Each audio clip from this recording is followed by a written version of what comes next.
Tonight, America feels like it's standing at the edge of something bigger than politics. Former Confederate states are once again scrambling to redraw congressional maps after the explosive Louisiana versus Cali decision reignited the national debate over race, representation, and voting rights, and put the final death nail for the Voting Rights Act of 1965. Washington is consumed by deepening tensions over the escalating confrontation with Iran as Congress wrestles with questions of war powers, executive authority, and the frightening possibility of another prolonged Middle East conflict. And here at home, the latest primary election results revealed a country growing more polarized, more tribal, and more digitally fragmented by the day. Every headline now feels like a stress test for democracy itself. But what if these crises are not isolated? What if they're connected? What if the real battle for the 21st century is not simply fought with missiles, armies, and sanctions, but with algorithms, social media feeds, artificial intelligence, digital propaganda, and the deliberate manipulation of public perception? That's exactly the warning at the center of Digital Coup, the powerful and deeply unsettling new book by Professor Darin Johnson of Howard University School of Law. In this book, Professor Johnson argues that authoritarian regimes like Russia, China, and Iran discovered something profound about the modern democratic world. You no longer need to invade a democracy to weaken it. You simply need to convince its citizens to distrust one another, distrust institutions, and eventually distrust democracy itself. The title of Professor Johnson's book is Digital Coup. Digital Coup. I'm so glad to have you, Professor Johnson, on the Political Mike podcast. Such a timely work. Professor Johnson, I want to start off the conversation by asking you about why you specifically chose the name Digital Coup. Do you truly believe that as it pertains to where we are in democracy, right, on our American democracy, we're about to enter the 250th anniversary of the American experiment. You describe a digital coup in your book as the deliberate effort to undermine democracy through digital means. When Americans hear the word coup, they imagine events like January the 6th or January the 8th for Brazil in 2023. They imagine soldiers, violence. You're arguing in your book that the battlefield now looks more like TikTok, like X, formerly Twitter, YouTube, and Instagram. How dangerous is it that most Americans still don't recognize they're participants in this war? Well, first, thank you, Mike, for having me on. It's really a pleasure to come on your show, and particularly as a former student, it's exciting to engage in this conversation with you. And I congratulate you on the success of your podcast and platform. So, as you mentioned, the title of the book is Digital Coup: The Conspiracy to Thwart Global Democracy. And as you mentioned, in the book, I define digital coup as an effort to thwart or undermine democratic institutions, processes, or elections by digital means, or shorthand, any effort to undermine democracy by digital means. And so when we think about this idea of undermining democracy, yes, it's what is being done digitally to impact elections, but it's also what is being done even outside the political election cycle to undermine the body politic of a democracy, right? And so, as I argue in the book, a major part of these digital coup efforts is to polarize, particularly democracies like ours, which are multicultural, multiracial, many different backgrounds and ideologies. The goal is to polarize those societies along various axes, whether it's by race, by religion, by political ideology, you name it. These digital coup attacks, particularly the disinformation-based attacks, focus on social fissures and seek to essentially create division within a society such that folks are either so upset with one another that they are not able to collectively work together to support democratic institutions, or as we saw in the 2016 election cycle in the United States, the disinformation can also directly be targeted at particular communities seeking to suppress voters. So there are many different dimensions to these digital coup attacks, which I do get into in my book. But the central distinction of a digital coup attack is that it is aimed at undermining democracy writ large. And Professor Johnson, one of the most chilling lines in your book is the idea that America's adversaries realized they didn't need to make Americans pro-Russia or pro-China. They simply needed to make Americans distrust America. When you look at the current political climate in 2026, again, we're about to enter the 250th year of this American experiment. Do you believe that this strategy is already succeeding? Unfortunately, the strategy has been effective because as I lay out in the book, right, the originator of these digital coup tactics was Russia. And I lay out how the world, and really the United States and the broader world, first became aware of the use of these tactics after the 2016 US presidential election cycle. And one of the stories that I share in the book, that I first became interested in this issue and started to study it from a scholarly perspective when in the spring of 2017, I think just a few months after Robert Mueller had first been appointed as special counsel. And keep in mind, this was a full year before he released his report in 2018. But in 2017, he released indictments. He released his first set of indictments against Russian individuals and Russian organizations. And I was headed onto a radio program to discuss the indictments. And as I was preparing to go on that show, and as I read the indictments, it literally stopped me cold in my tracks.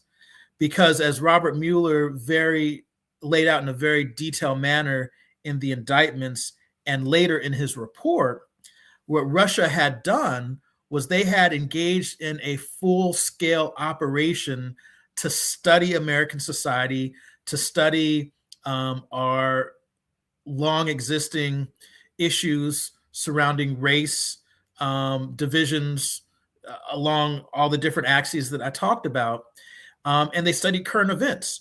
And so they literally designed a polarization strategy that was in direct response to their very targeted analysis of the social fissures in the United States.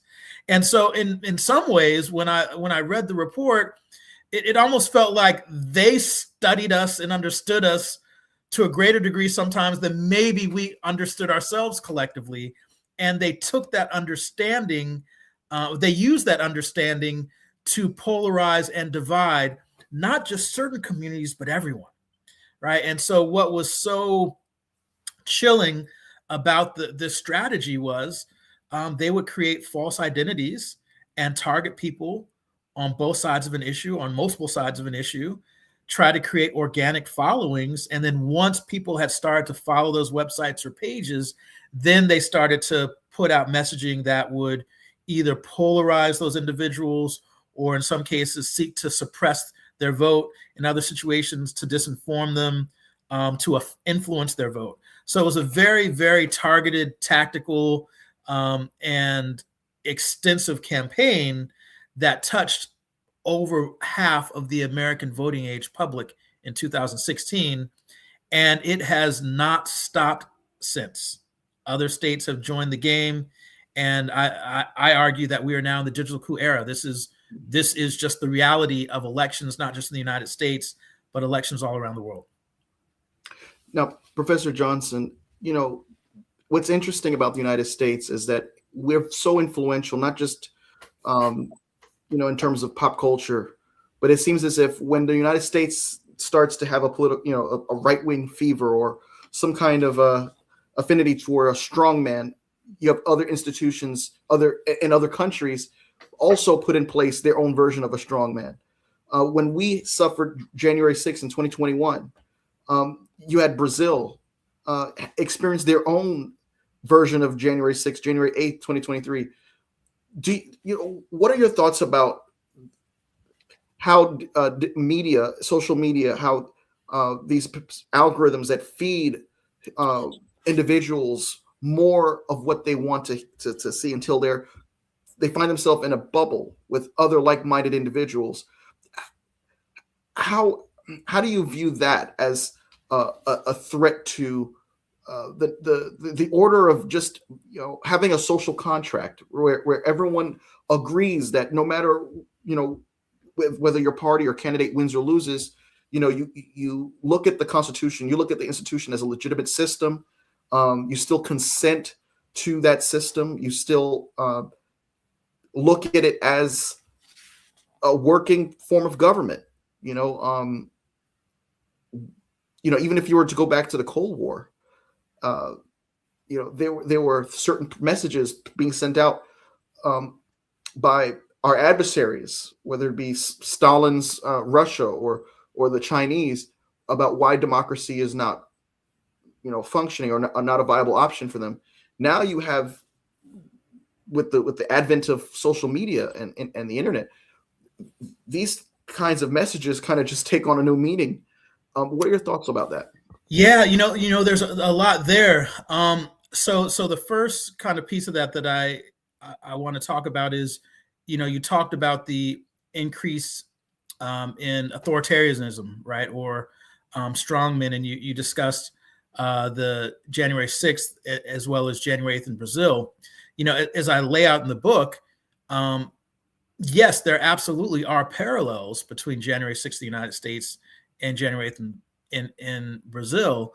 And one of the reasons for those parallels is you have some of the same actors involved, right, in some of the disinformation that led to those respective attacks on the institutions of government. And so these campaigns are coordinated, and they are intended to lead to those types of results, right? If a particular candidate is not successful, right, then as we unfortunately saw in the United States, the use of disinformation in the form of the big lie was influential enough on a particular voting base that it caused them to attack our Capitol and try to prevent the the certification of President Biden, and even more so, right, when we look at the lingering results of January 6th in terms of faith in democracy, you see that there's a significant portion of that particular base that does not believe that President Biden was legitimately elected. And those types of disinformation campaigns have real impact on, as you noted, the social contract, right? If you're able to convince a voting public that the institutions are unfair and are not working, then that can lead to the type of civil unrest that we saw and the type of violence, quite frankly, that we saw. And so that is another dimension of the digital coup, right? And I use the term digital coup quite intentionally to focus on the fact that these digital campaigns are targeting democracy. They're targeting legitimate and functioning democracies and seeking to erode them. And unfortunately, there are times in which these digital attacks do result in violence, which I also explore in the book. Professor, I want to connect your book to the recent Louisiana versus Calais fallout. You document how Russian operatives deliberately inflamed racial tensions online, of course, simultaneously amplifying Black activist movements like Black Lives Matter and white nationalist extremism. When you watch former Confederate states that were once central to the Confederacy, states that waged war against the Union on the issue of slavery, and now they're now racing to redraw maps amid explosive racial tensions. Do you see foreign adversaries exploiting wounds America never fully healed? Well, absolutely. And that exploitation was really central to digital coup attacks in the United States, right? It was focusing on these issues of race, focusing on issues, unresolved issues of racial division and racial redress, and using those issues to polarize and divide.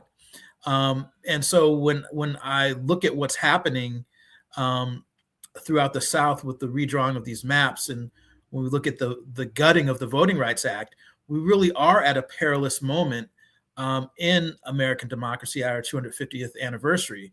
You know, I certainly am of the view, and many are of the view, that the United States did not become a fully functioning democracy until the 1965 Voting Rights Act was passed. Up until that point, we maybe were a democracy in name, but we were not a democracy in form and function, right? Because African American community was not effectively allowed to vote, right? And so you can't call yourself a democracy if a significant portion, or really any portion of your voting age public, is not allowed to vote.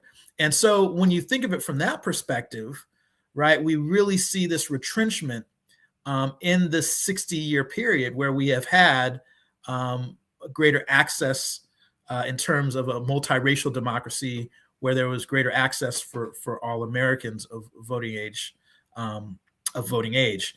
And so when I look at what we see right now with the gutting of the Voting Rights Act, you know, not only does it undermine democracy in terms of, you know, equal access to the franchise and equal access to representation that the Voting Rights Act allows, both equal access to the franchise and equal access to representation.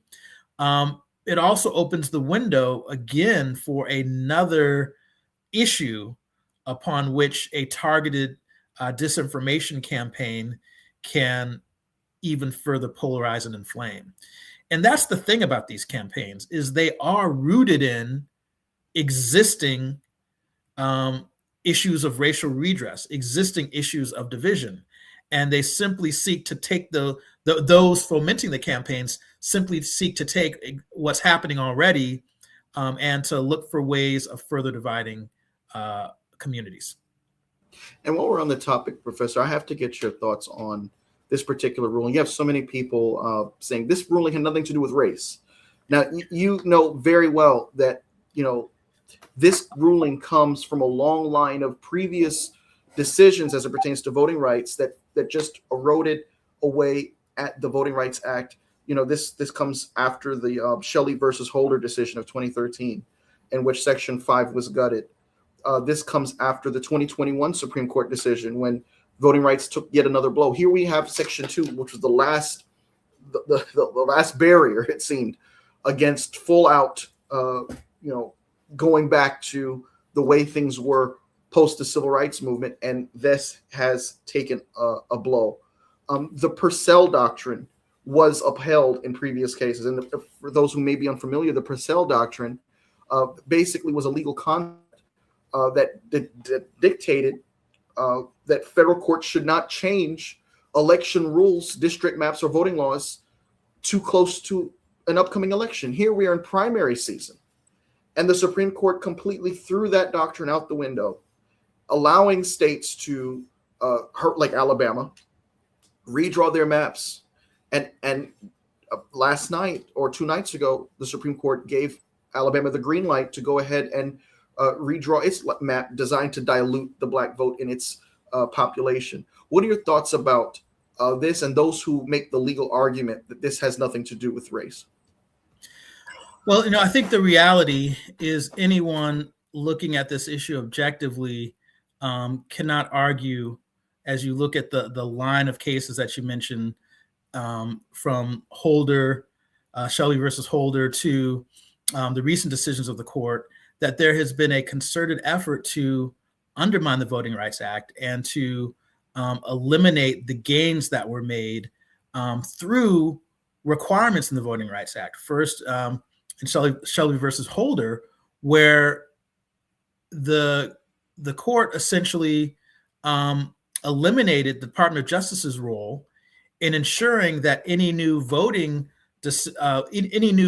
rules made at the state level by many of the states of the former Confederacy, making sure that those decisions did not have a negative impact on vulnerable communities.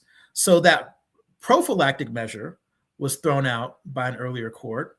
And now we have later decisions that have made it difficult for other provisions of the Voting Rights Act to allow remedies as well.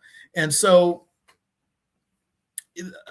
many people are of the view that the Voting Rights Act now is almost essentially a dead letter in terms of its ability to prevent states that choose to restrict voting rights access or to redraw maps in a way that dilutes, for example, Black representation. There really are no longer any remedies. And so for those that argue that the recent decisions have absolutely nothing to do with race, I would simply say all we have to do is to look to what different districts are doing, different states are doing following these decisions, right? Cracking up Black representative districts, diluting Black voting power, such that in Alabama and other places, we're now at risk. In Louisiana, we're now at risk of eliminating districts that included cohesive Black communities, and that were often able to elect Black representatives as a way of asserting collective power.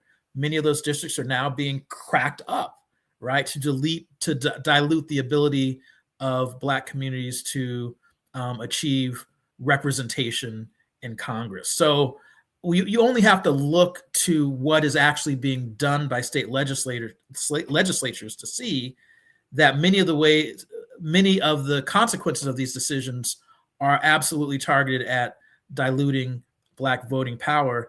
And you also only have to look to the words of some state reps, right? In South Carolina, I believe it was the Republican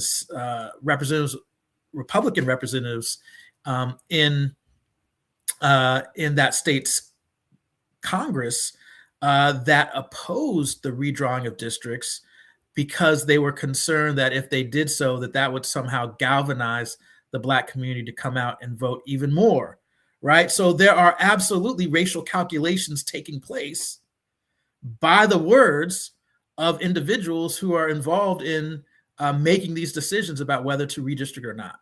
So, people can continue to make that argument, but no one buys it. They don't even buy it. One of the fascinating parts of your book is your argument that authoritarian governments studied movements like the Iranian Green Movement and the Arab Spring of 2011, and they realized social media could either destroy regimes or preserve them if weaponized correctly. Did democracies fundamentally, in your view, misunderstand the speed at which authoritarians would adapt? I think so. Certainly we can speak from the experience of the United States. We were not expecting the form of digital attack that Russia engaged in 2016. And in many ways, neither was the world. It was really the 2016 U.S.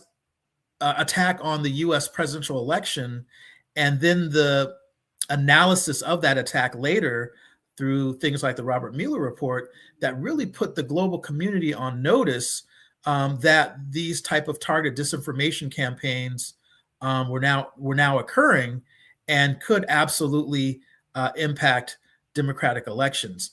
And the reality is, just as it put those interested in defending democracy on notice, it also informed authoritarian governments interested in undermining democracy. And so after that 2016 election cycle, we have seen other governments authoritarian regimes quickly follow suit and engage in their own versions of digital coup attacks against democracy. And so we are now in an era of the digital coup where those seeking to undermine democracy are regularly engaging in these forms of disinformation attack as a form of asymmetric warfare that unfortunately has been quite effective in some cases. And reading your chapter pertaining to Iran, in light of what's currently going on, just makes that chapter more unsettling, in my view. You detail how Iranian operatives allegedly posed online as activists, similar to what the Russians have done. And they've also posed as protesters with the intent of inflaming domestic American tensions. As tensions escalate between Washington and Tehran, how aggressively should Americans expect foreign disinformation campaigns to intensify as this ongoing conflict continues? I think that it should be foremost in the minds of Americans. And, in an ideal world, it would be something that our government would be focused on. But it's absolutely something that all sectors of U.S. society should be aware of and conscious of. So that's, the average person, right? A civilian who is not engaged in, the study of warfare or, or these type of asymmetric attacks, but it is simply a voter, right? Who should be on notice that there will be attempts through digital means to influence their vote and to influence their view. And so that's one of the reasons that I wrote the book, was really to educate the American voter and the American public, and really the public of democracies around the world about the ubiquity of these attacks, that they are regularly taking place regularly taking place in elections around the world, and the fact that what we need is robust responses, responses by journalists, responses by governments, responses by academic communities, responses by members of the public, collectively operating to prevent these type of disinformation attacks. And there are some countries that are doing a really good job of it. Places like Taiwan, places like Ukraine, who have been under these forms of attack for quite some time, but they have fulsome responses because their public has been made aware of the danger of these types of attacks. And that's something that I'm hoping to make sure that, democratic citizens around the world are aware of, so that folks can act locally in their responses. So, Professor, you spent time in the Pentagon, you spent time in the State Department as an attorney advisor in the U.S. Department's State Office of Legal Advisor. You spent time at the White House.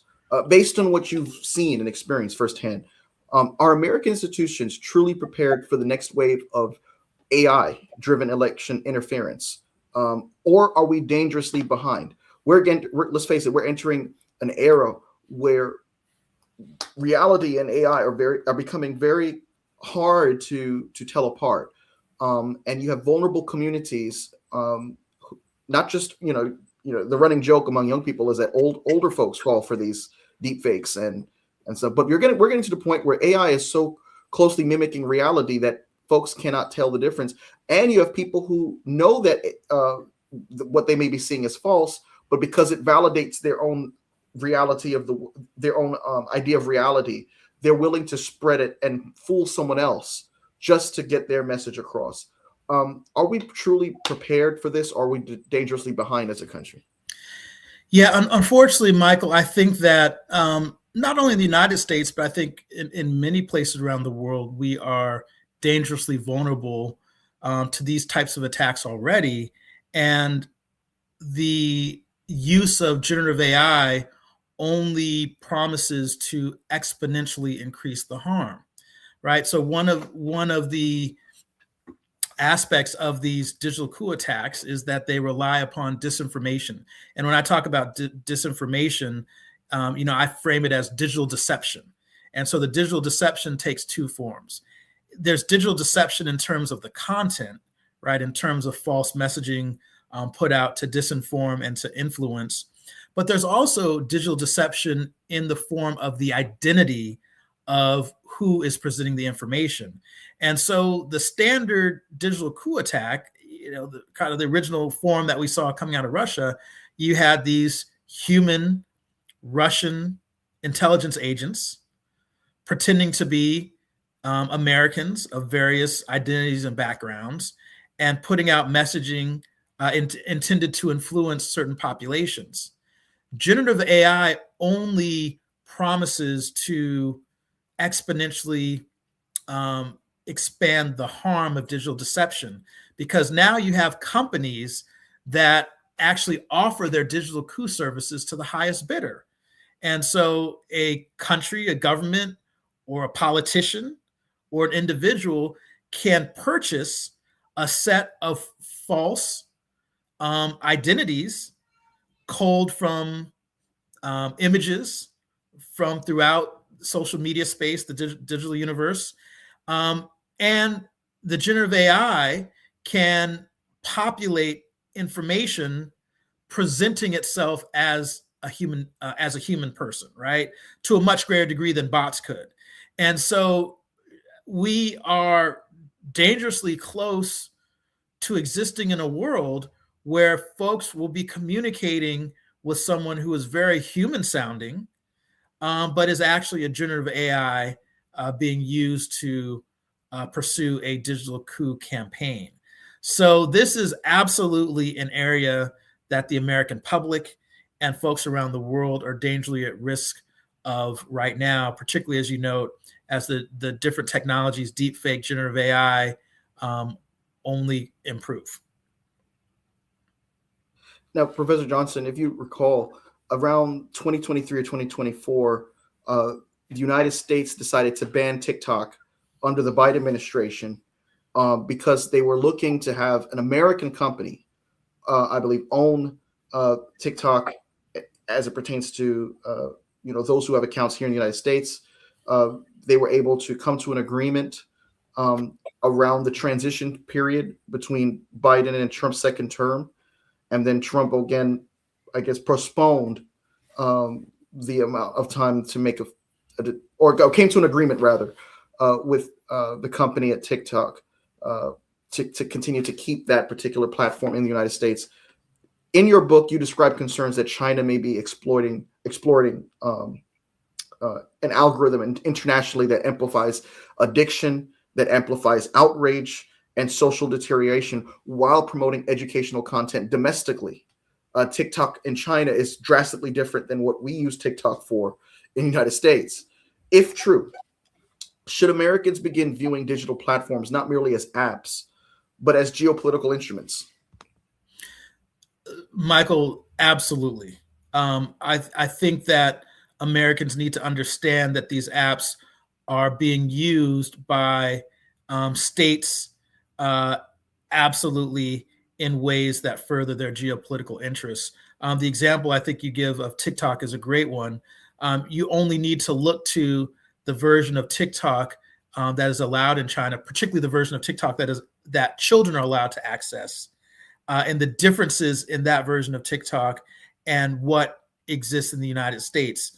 And there have been a number of studies that have come out involving both TikTok and other platforms that have examined the ways in which these platforms, unfortunately, can be addictive to not only young users but also to adults, and that the content that is posted on some of these platforms also can be harmful to youth. And in fact, there is ongoing litigation from a number of states' attorneys general against a number of platforms centered around that very issue.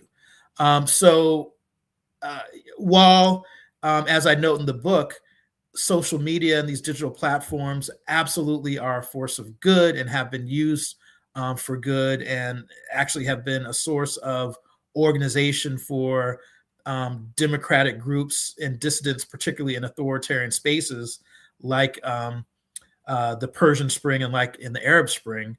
At the same time, authoritarian states have also decided to exploit social media to undermine democratic populations. So we have to be very conscious of the ways in which this new digital access to this digital space through digital media can be a force for good, but can also be a force for ill in the wrong hands. And Professor, like we alluded to earlier, we're in the primary season, and the recent elections, even up till this past Tuesday, have only exposed even further the massive divides, not just between Democrats and Republicans, but even within the parties themselves. You have huge fractures within the Democratic Party, huge fractures within the Republican Party. For instance, those who supported Representative Thomas Massie of Kentucky for his position on wanting to get more exposure on the Epstein files. And then you had those who took the line of President Donald Trump and supporting his opponent purely because Massie decided to oppose Trump. You have, for instance, in Texas, Ken Paxton garnering a lot of support.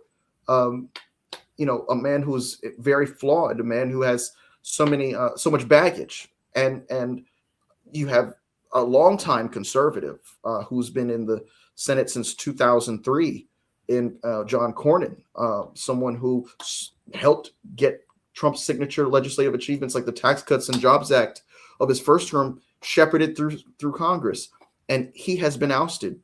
You have people like Senator Bill Cassidy ousted. When you look at even in the Democratic side, you have a huge divide among the party between what kind of message they want to go forward with. Do they want to embrace someone like a Graham Planter of Maine, or do they want to go ahead and support more centrist, moderate, middle of the road Democratic voices? The California gubernatorial election, I think, intensified that when you had a billionaire self-funded candidate and Tom Steyer coming third in a race between Hilton, the Republican, and Javier Becerra, the Democratic establishment candidate. Do social media algorithms, in your view, do they reward the most emotionally provocative candidates over the most substantive ones?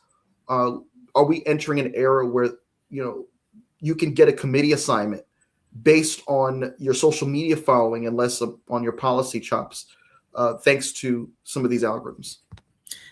It's a great question, because we certainly know that algorithms have it's been discovered, right, that algorithms reward content that elicits an emotional reaction, whether that's anger, whether that's distress, right? We know that content is content that is most likely to be viewed, and as a consequence, the algorithm rewards it. And so I think it's a great question to ask whether the reality of how these algorithms function can also influence the reception that certain politicians receive. It's a great question, right? So are politicians who are more inflammatory likely to be rewarded by an algorithm as opposed to those who are more substantive in their presentation? I think that it's something that is worth looking at. And I think it also, unfortunately, is an issue that maybe can result in more inflammatory rhetoric during campaign cycles, simply to get clicks or attention. So I think there is a risk there. And I think that it's something that we need to be conscious of, because at the end of the day, we already know that our primary process does not always reward moderation itself. And so when you add this algorithmic issue on top of that, the concern is that we are just causing more and more polarization in terms of those who get elected to office. Yeah. And Professor Johnson, when you were in the State Department, when you were in the Pentagon, in the White House in the 2000s, you know that the big focus during that particular period of time was international terrorism, people from the outside posing a threat to us here at home. And as we're getting further in this 21st century, attention is now turning inward. We now have domestic enemies in the form of radicalized racist groups.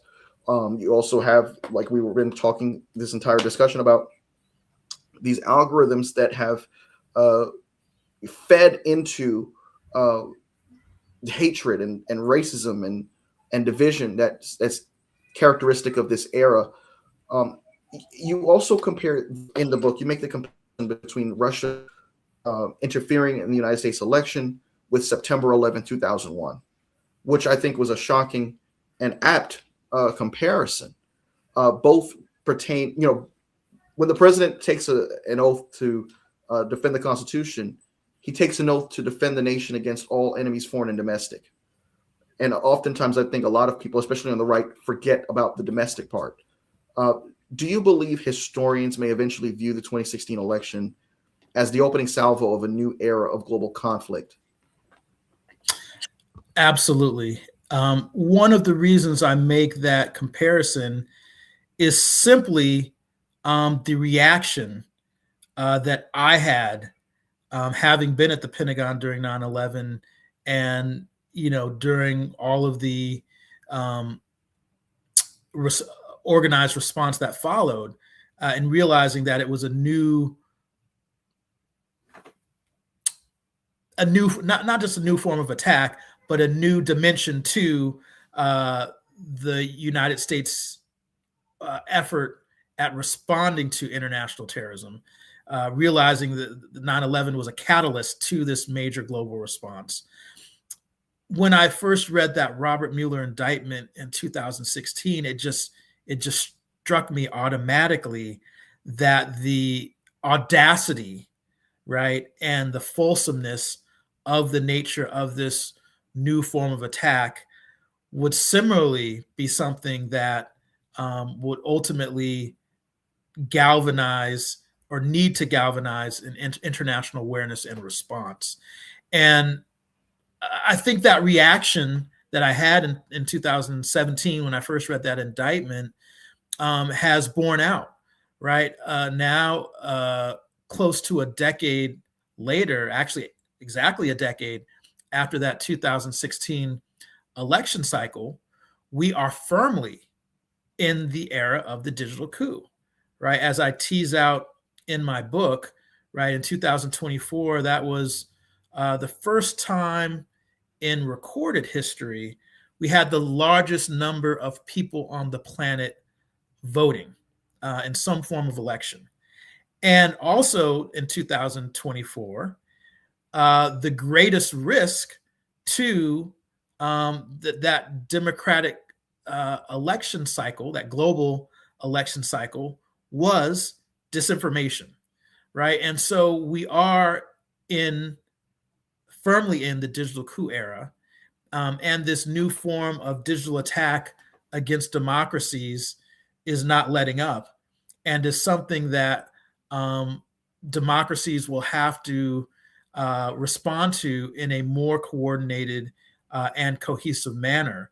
And the first step to that response is awareness. And there's a line in your book that essentially dismantles the myth of a neutral internet. And I thought that was profound. Do you believe the average American still fundamentally misunderstands what social media actually is? I think there's increasing awareness. I do think the average American understands that there is potential, for digital deception. I think that the average American is increasing their awareness of that issue has increased. But I don't think the average American nor the average global citizen is aware of the ubiquity, right? And how often these forms of attack are taking place. And that's something that I seek to address through writing this book. And what's interesting is that one of the most fascinating points to me in your book is how disinformation campaigns often target communities that don't even have an ideological direction or loyalty. So is the real goal no longer convincing people what to believe, but rather to make them distrust everything? Absolutely. That's one of the fundamental aspects of these digital coup campaigns. And, officials from Russia have effectively been quoted as saying, we don't simply need to get them to support a particular view. We just need to get them to distrust each other and their government, right? That's kind of a paraphrase, but that idea is central to the digital coup. It's undermining faith in one another and in democracy and a functioning government institutions writ large. That is absolutely central to the digital coup. And Professor Johnson, as we're winding down, if the 20th century's great geopolitical weapon was nuclear war, do you think the 21st century's most dangerous weapon is now digital influence? Absolutely. And we can only see simply by the fact that you have so many authoritarian governments now using these tactics to pursue their geopolitical agenda, to know that it has been seen as effective and it's been widely adopted. And so absolutely, these digital coup attacks are one of the greatest threats to global democracy that exists right now.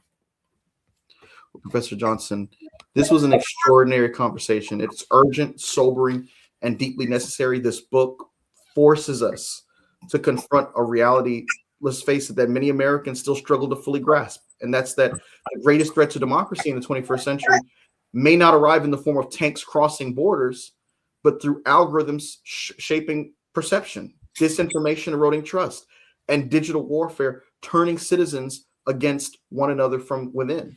So again, the name of the book is Digital Coup, The Conspiracy to Thwart Global Democracy. Digital Coup, the conspiracy to thwart global democracy. This is a timely read. It's a necessary read. And I'm so grateful for what you brought to the Political Mic today, Professor Johnson. Thank you so much, Mike. It's been great talking with you. With that being said, that's going to conclude tonight's episode of the Political Mic podcast. Thank you all for tuning in.